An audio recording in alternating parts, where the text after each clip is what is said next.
So, eto na nga.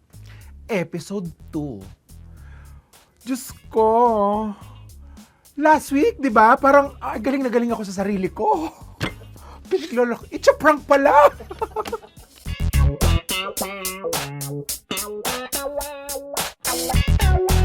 That means our favorite tita, Tita Baby,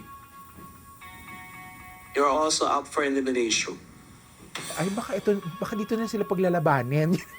Yun nasa isip ko. Sabi ko, magandang storyline to. Ako yung masisafe pag aawayin kayong magkapatid. Tapos lalaban ako kay Angel. Diyos ko. Yung katawan nung kahit baliin ko ng ganun, hindi naman masasaktan yun eh. Diba? Yung tuhod ko, paano na? Kawawa naman ako. Tita Baby! Parang nasa high pa ako nung last week. Diba? Parang tuwan-tuwa ako mag-isa ako sa hotel. Talagang kinakaus ko sarili ko sa salamin. Ang galing mo! Ganon. Diba? Tapos ngayon hindi. Parang sakit. Meron ako expectations of myself ngayon. Kasi nagkaroon akong bagong perspective of what I can do and what my drag can do and who I am as a professional drag queen. In the drag industry kasi, the most celebrated are the ones who dance well, who perform well, yung kaya mag-split, tumambling, di ba yung kayang tumawid sa sotanghon habang kumakain ng buhay na manok. Seeing how the crowd clamors for that kind of drag. And then mine. Parang, ang layo.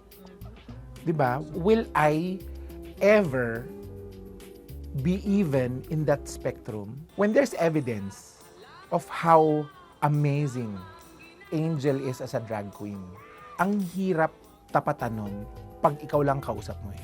It's very difficult not to compare.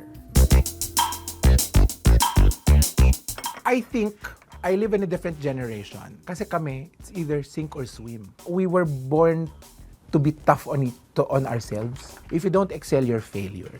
We are brought up in a society na pag nagkamali ka sa quiz, -1. Meron kang passing grade. Pag bumagba ka sa passing grade, fail. Being 46, just get tired of failing so much. When you do a lip sync for your life, damn if you do, damn if you don't siya eh.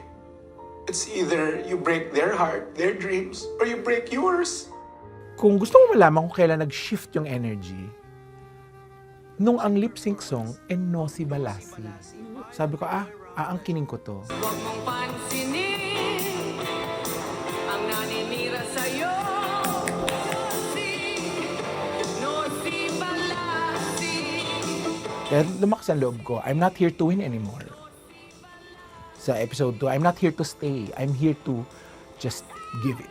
So nagulat din ako kasi parang, palaban pala ako. Mama used to say.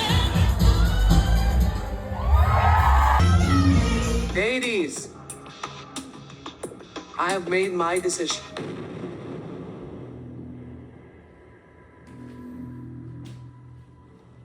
Tita Baby, Shante Houston.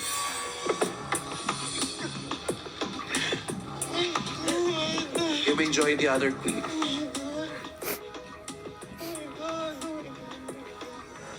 Kasi diba, nasabi ko naman before,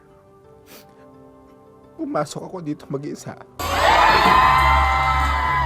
Pero at that moment, naalala ko, hindi pala ako mag-isa kasi andyan kayo. Yung boyfriend ko who, from the very beginning, fought for even my dream of becoming who I am right now, di ba? The fans, yung mga pamangkins, yung mga Babylonians, I was there with them. Kung masasyantay man ako o masasashay ako ngayong gabi sa episode 2, sabi ko, at least naipaglaban ko yung sarili ko tsaka sila. Yun ang nagpalakas ng loob ko lumaban pa. Hindi lahat ng pangarap mong mapanalunan, mapapanalunan mo. Hindi lahat ng gusto mo mangyari, mangyayari. Simple put, hindi lahat ng gusto mo mangyari, mangyayari. Pero, sana, araw-araw, subukan mong lumaban. Araw-araw. kahit subukan mo lang. Hindi mo kailangan i-give ng 200%. Diba? Sabi mo lang sa sarili mo, lalaban ako ngayong araw. Kasi that will give you at least additional percentages sa gigil mong lumaban. So yon, ang take away ko, subukan mo lang lumaban araw-araw. Kahit subukan mo lang.